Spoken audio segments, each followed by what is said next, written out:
Patrzysz na banderę?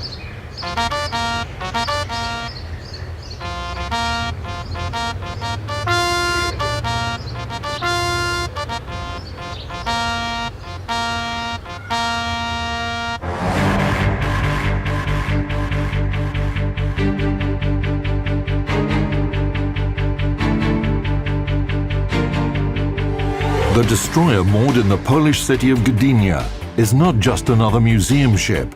Błyskawica is an honored veteran of World War II and a true hero.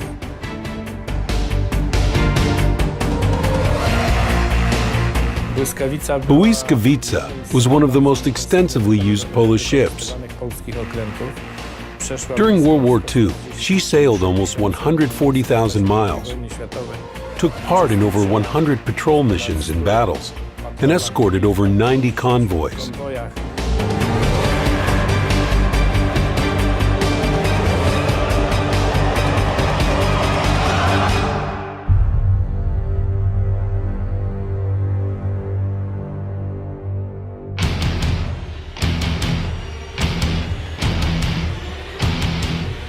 In 1918, after the end of World War I, Poland was reconstituted as an independent state, and since the country received a sea border, it needed its own fleet.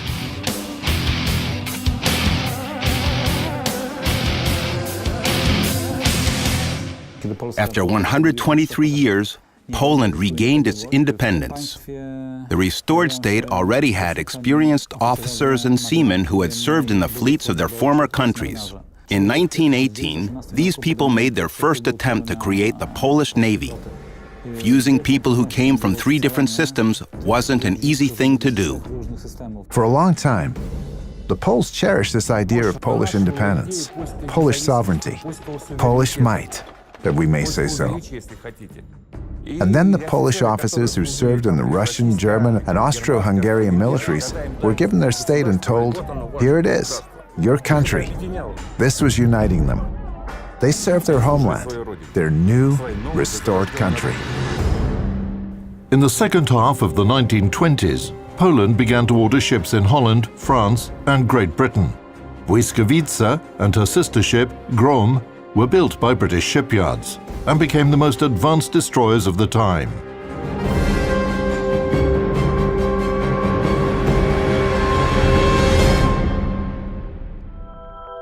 Specifications of destroyer Błyskawica.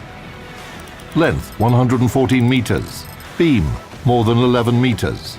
Draft more than 3 meters. Standard displacement 2,144 tons. Armament. Main caliber as of 1937 when the ship was commissioned. 7 120mm Bofors 34-36 guns.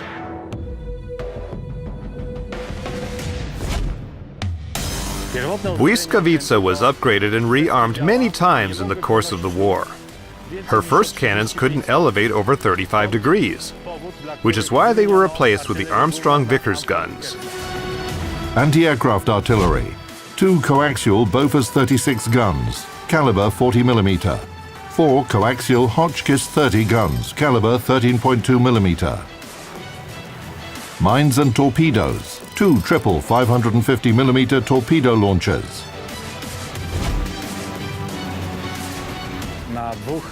On amidship platforms, Błyskawica had 2 550mm torpedo launchers, manufactured by the British company Thornycroft. Then she received the Russian-made 533mm torpedo tubes, which you can see here now. The previous launchers could also fire French 450mm torpedoes. This was possible thanks to special reducers designed by 2 Polish engineers. Obstacle mines. Maximum capacity 60 mines. Standard capacity 44 mines. Anti-submarine weapons. 2 depth charge throwers with a load of 20 depth charges. Maximum speed about 40 knots. Main power plant. 2 Parsons geared steam turbines. 3 Admiralty boilers. Power 54,000 horsepower. Błyskawica had such an impressive speed thanks to the innovative solutions implemented in her engine and boiler rooms. 2 boilers were installed in one waterproof compartment, and the third boiler was in another room. The boiler rooms had an inline arrangement, which allowed gases to be removed via a single tube. We are now entering the boiler room. The temperature inside the boiler reached 2,000 degrees. Exhaust gases were removed through the tubes above us. Water was heated there and turned into steam. Cruising range, 2,000 nautical miles at 15 knots.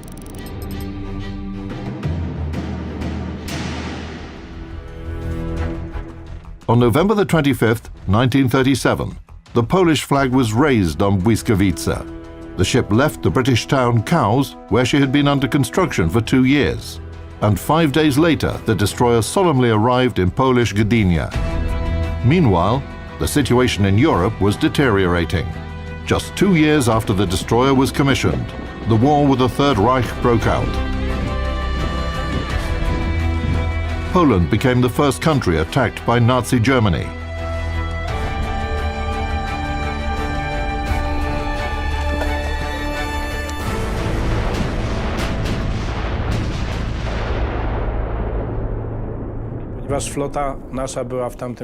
Since our fleet was just a few ships strong, the Polish command decided that the most advanced of them were to leave Poland and join the British Navy in order to fight for independence side by side with the Allies. These ships arrived in British port Leith on September 1st, the day when Germany attacked Westerplatte and began its invasion of Poland.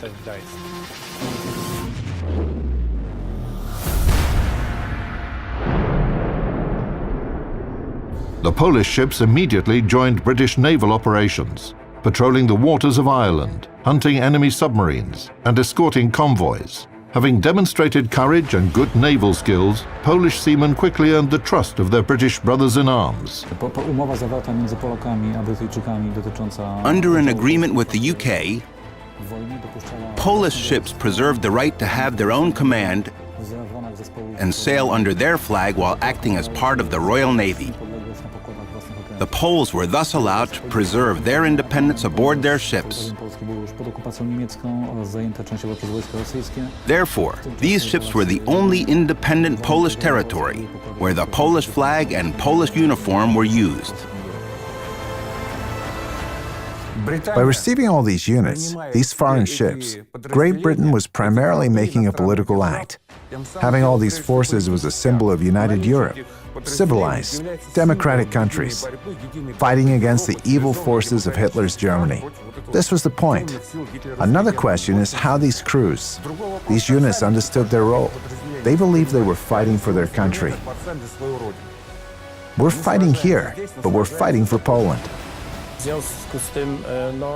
From the first day of the war until its end, Błyskawica took an active role in the operations of the British Navy.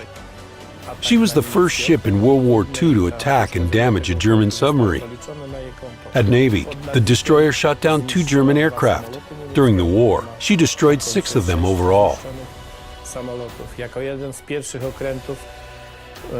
During the Allied evacuation from the coast of France to Great Britain, Błyskawica was one of the first ships to enter Dunkirk, scouting the area and shooting down an enemy airplane.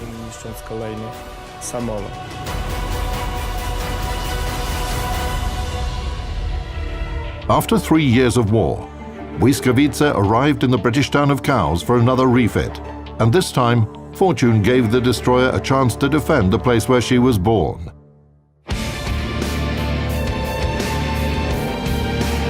On the night of May the 4th, 1942, the town was attacked by 160 Luftwaffe bombers that aimed to destroy the local shipyards. Some of the aircraft flew into the mouth of the Medina River, where Cowes wasn't protected by anti-aircraft guns. And this is when Błyskawica stepped in to defend the town. The destroyer left the shipyard's berth and, under a hail of high-explosive bombs, headed directly towards the wave of attacking aircraft, firing at them. Her guns conducted uninterrupted fire. The barrels were becoming so hot that they had to be doused with water constantly.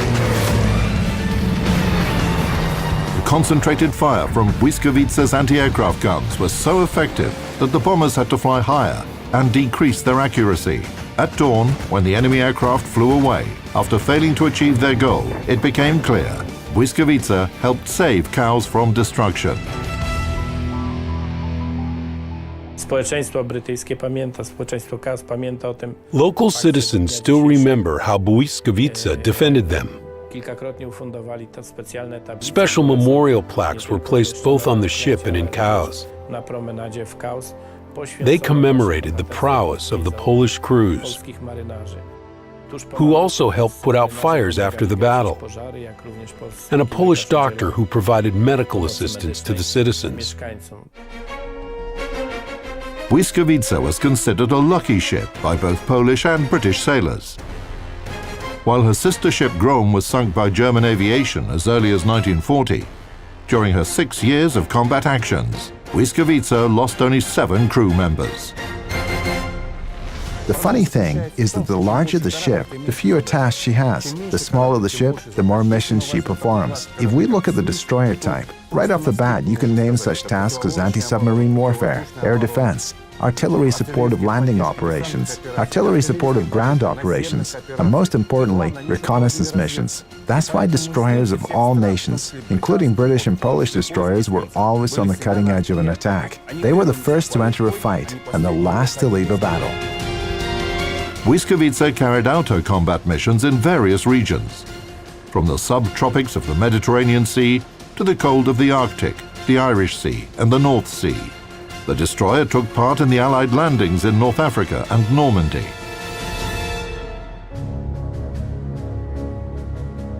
The destroyer's last combat operation was in January 1945, when she escorted a convoy near the coast of England.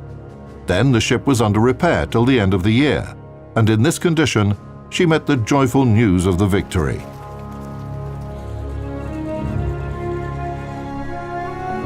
Meanwhile, the geopolitical situation in Europe had changed completely. The Polish People's Republic emerged and was recognized by other nations, including the United Kingdom. In 1947, Błyskawica was to return home.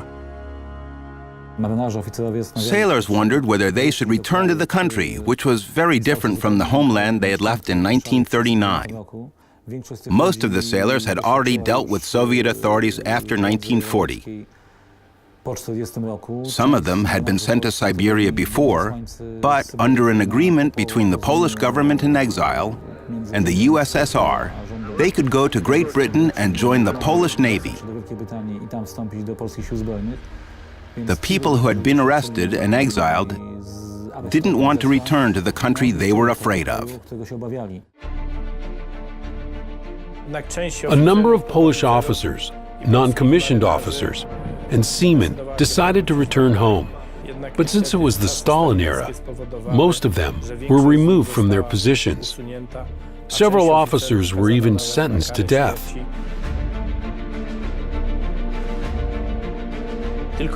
Only a few returned to service in the Polish Navy after being arrested. Among them was Commander Romanowski, the captain of Błyskawica, who brought the destroyer from Great Britain to Poland. On July 4, the destroyer arrived in Gdynia. The very same day, she started her service with the fleet of the Polish People's Republic.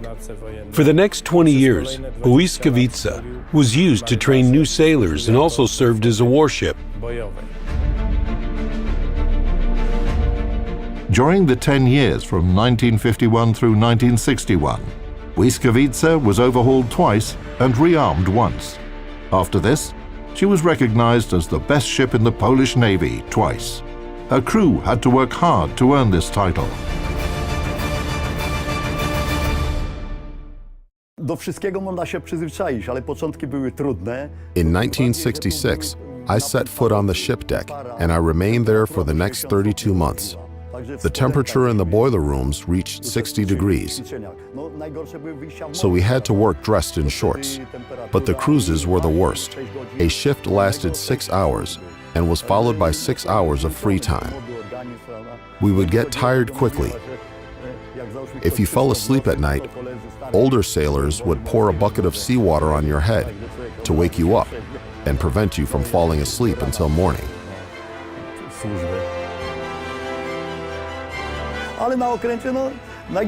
The worst thing was cleaning the ship after returning from a cruise. We would scrape everything with brushes, oil, and oakum until it shined. When we had visitors, they would ask us if the place was actually run by women, since the ship appeared so tidy and neat. But no ship can last forever, and one day luck left Błyskawica. On August the 9th, 1967, the destroyer was out on an exercise when an accident occurred in one of her boiler rooms. A high-pressure steam pipe ruptured, which took the lives of 7 crew members. O godzinie 9:07 był wybuch. Ja przebywałem na At pomieszczeniu. 9:07 a.m., an explosion occurred. I was in room G as I was off duty. I looked at the clock immediately, and this time became stuck in my head. The explosion happened in the second boiler room, but we didn't know which one of the boilers blew up. We opened security valves to let the steam out. Then we shut the oil pumps so that the oil wouldn't spill in the boiler rooms and on the power pumps. The leader of the repair party opened the hatch to the boiler room where the accident took place. But the steam pressure, 25 atmospheres, 350 degrees, was so high that he was thrown upwards. And if it wasn't for the bulwarks, he would have fallen into the sea. He was burned all over. Another sailor plugged in the fire hose, but he was too scared to go in. I felt a sudden surge of courage. I took the hose and started pouring water on ventilation vents as I was descending. I saw my friends on the floor. I went to the boiler room and called to them, but nobody answered. I went back up, and the leader asked me about the situation. Even though I wasn't supposed to do this in the presence of an officer, I took off my beret and threw it on the ground, as I was exhausted. Then I fainted. The Navy command found it unreasonable to fully restore the destroyer after the accident. Błyskawica was towed to Świnoujście to become part of the local air defenses. And in 1975, it was decided to make her a museum ship. For this purpose, the destroyer was returned to Gdynia, and a year later, on May 1st, 1976, Błyskawica opened as a museum ship.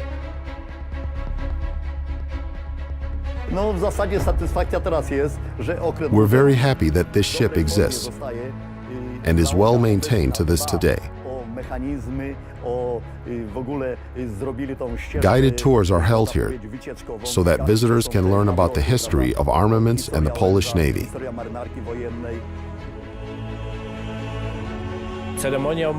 Every single day, we conduct the flag-raising ceremony, welcome VIPs, and perform other duties. There are always people watching us from the promenade. Of course, they're attracted not only by the ships, but as soon as a vessel is available for sightseeing, tourists want to see every corner of her. They're always happy to touch upon the history of the fleet.